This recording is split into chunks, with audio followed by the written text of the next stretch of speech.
नमस्कार दोस्तों, स्वागत है आपका मेरे यूट्यूब चैनल में।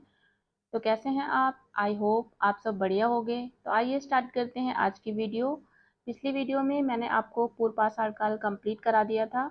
आज मैं स्टार्ट करने जा रही हूँ मध्य पाषाण काल। तो जैसा कि नाम से ही पता चल रहा है, मध्य पाषाण काल। मध्य मीन्स बीच, पाषाण मीन्स पत्थर और काल मीन्स समय, यानी कि पत्थरों के बीच का काल। मैंने आपको बताया था कि पाषाण काल को हम 3 भागों में पढ़ते हैं: पूर्व पाषाण काल, मध्य पाषाण काल और नव पाषाण काल। तो पूर्व पाषाण काल के बाद और नव पाषाण काल से पहले का जो बीच का समय है, उसी को हम मध्य पाषाण काल के नाम से जानते हैं। लेकिन जब पाषाण काल का विभाजन किया गया था, तो मध्य पाषाण काल को दिखाया ही नहीं गया था। बाद में इतिहासकारों ने जब खोज की, खुदाई की, तो उन्हें कुछ परिवर्तन देखने को मिला। पूरा पाषाण काल के बाद और नव पाषाण काल से पहले पत्थरों के उपकरणों में कुछ परिवर्तन देखने को मिला और बाकी की चीजों में कुछ परिवर्तन देखने को मिला, जिस कारण इतिहासकारों ने अनुभव किया कि पूरा पाषाण काल के बाद और नव पाषाण काल से पहले जो हमें परिवर्तन देखने को मिला है, उसके लिए एक नया काल होना चाहिए। तो इतिहासकारों ने उसी नए परिवर्तन काल को एक नया नाम दिया, जिसे हम मध्य पाषाण काल के नाम से जानते हैं। मध्य पाषाण काल को हम संक्रमण काल के नाम से भी जानते हैं, क्योंकि यहाँ हमें उपकरणों में बहुत ज़्यादा परिवर्तन देखने को मिला, इसलिए इसे संक्रमण काल के नाम से भी जाना जाता है। मध्य पाषाण काल के खोजकर्ता आर्कीबाल्ड कार्लाइल को माना जाता है, क्योंकि आर्कीबाल्ड कार्लाइल ने ही सबसे पहले विंध्य क्षेत्र से शैल चित्र खोजे, इसीलिए इनको मध्य पाषाण काल का खोजकर्ता माना जाता है। इसके बाद हम मध्य पाषाण काल की विशेषताएं देख लेते हैं। तो मध्य पाषाण काल की जो सबसे प्रमुख विशेषता थी, वो थी जलवायु परिवर्तन।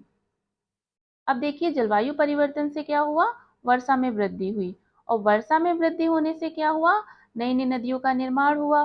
जब नई नई नदियों का निर्माण हुआ, तो नई नदियों के निर्माण होने की वजह से नई नई मिट्टियों का जन्म हुआ, क्योंकि आप लोग को पता है कि अलग अलग नदियों में अलग अलग टाइप की मिट्टियां होती हैं। तो नवीन नदियों के निर्माण होने की वजह से नवीन मिट्टियों का भी जन्म हुआ। जब नवीन मिट्टियों का जन्म हुआ, तो वनस्पतियों में भी परिवर्तन देखने को मिला, क्योंकि अलग अलग टाइप की मिट्टियों में अलग अलग टाइप की वनस्पतियां होती हैं, पेड़ पौधे होते हैं। जब वनस्पतियों में परिवर्तन देखने को मिला, तो जानवर की प्रजातियों में भी परिवर्तन आया। शाकाहारी जानवरों की संख्या में वृद्धि हुई, क्योंकि जो शाकाहारी जानवर थे वो वनस्पतियों पर ज्यादा निर्भर थे। तो जानवरों की प्रजाति में परिवर्तन देखने को मिला, शाकाहारी जानवरों की संख्या में वृद्धि हुई। जब शाकाहारी जानवरों की संख्या में वृद्धि हुई, तो मनुष्य का शाकाहारी जानवरों के पास जाना इजी हो गया, क्योंकि मांसाहारी जानवरों के पास तो वो आसानी से जा नहीं सकता है, लेकिन शाकाहारी जानवरों के पास मनुष्य आसानी से जा सकता था। तो इसी कारण जलवायु परिवर्तन होने के कारण यहाँ पे एक नई पद्धति की शुरुआत होती है, पशुपालन, क्योंकि यहाँ पे मनुष्य आसानी से शाकाहारी पशु के पास जा सकता था।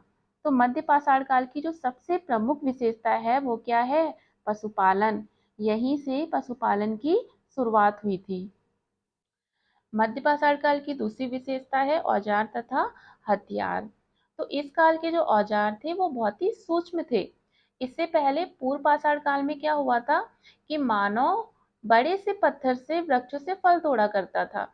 तो कभी कभी पत्थर टूट जाते थे और टूटकर नुकीले, कभी त्रिकोणीय, तो कभी समलंबी आकार धारण कर लेते थे। तो जब मानव ने इन टूटे हुए पत्थरों से फल तोड़ा, तो उन्हें थोड़ा और आसान लगा। एक तो पत्थर टूट के क्या हो गया? थोड़ा हल्का हो गया, और दूसरा पत्थर कैसा हो जाता है? नुकीला हो जाता है थोड़ा। तो हल्के और नुकीले पत्थरों से फल तोड़ना तोड़ना उसे और इजी लगा। तो इसीलिए जब मध्य पाषाण काल आया, तो इस काल में मनुष्य के जो औजार थे, वो और भी छोटे रूप में देखने को मिले। तीसरी विशेषता है निवास स्थान। तो मध्य पाषाण काल में पशुपालन की शुरुआत हुई। अब मनुष्य ने पशु पालना शुरू किया तो उसके लिए भोजन की आवश्यकता होगी, और उस टाइम मनुष्य जंगलों में रहता था। तो जंगलों में जो वनस्पतियां होती थी उसे पशु खा नहीं सकता था। इसीलिए मानव जंगलों से निकलकर नदियों के तट व पहाड़ियों के समतल क्षेत्र पर आना शुरू किया, और यहाँ की जो वनस्पतियां थी, जो पेड़ पौधे थे, उसे खिलाना शुरू कर दिया जानवरों को। तो एक तो वो उन पौधों का यूज जानवरों को खिलाने में करता था, और दूसरा वो अपनी छत को बनाने में करता था। तो बहुत जल्दी वनस्पतियां उस स्थान पर खत्म हो जाती थी, पेड़ पौधे खत्म हो जाते थे।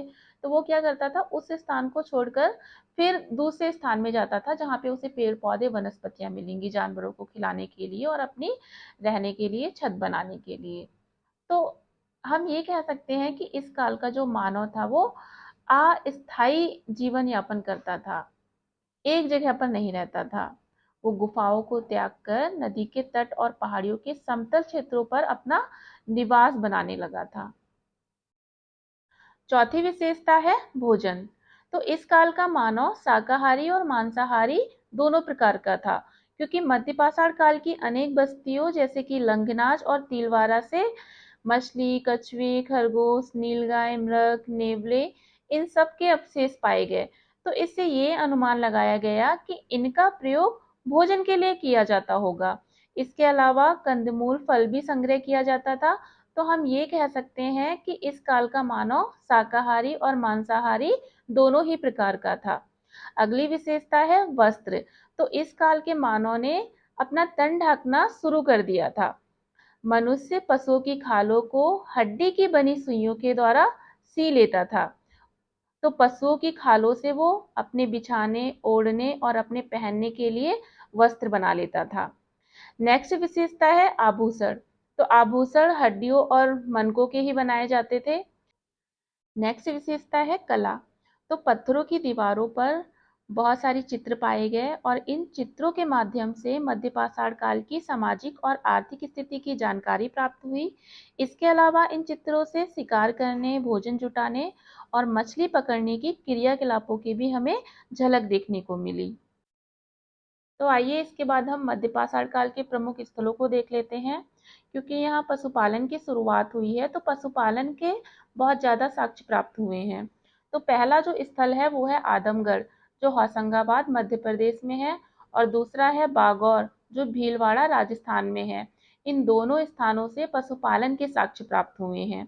दूसरा है लंघनाच, जो गुजरात में पड़ता है, और यहाँ से पशुओं की हड्डियाँ, कब्रिस्तान, मिट्टी के बर्तन और 14 मानव कंकाल प्राप्त हुए हैं।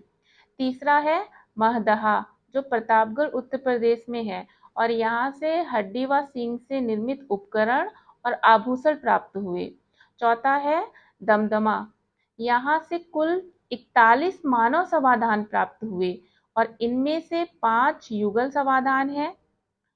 युगल समाधान है मतलब कि यहाँ पे 10 मानव कंकाल है, और एक समाधान में 3 मानव कंकाल एक साथ दफनाए हुए मिले हैं। तो 10 और 3 कितने हो गए, 13। अब टोटल कितने बचे 41 में से, 13 को घटा देंगे तो 35 बचे।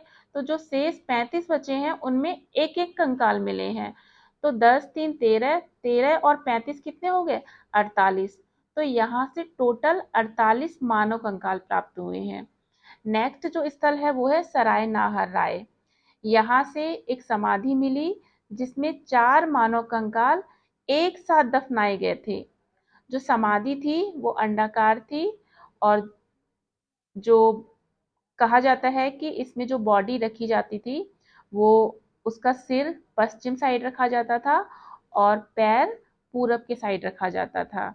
इसके बाद जो नेक्स्ट स्थल है वो है लेखैया, जो विंध्य क्षेत्र में है।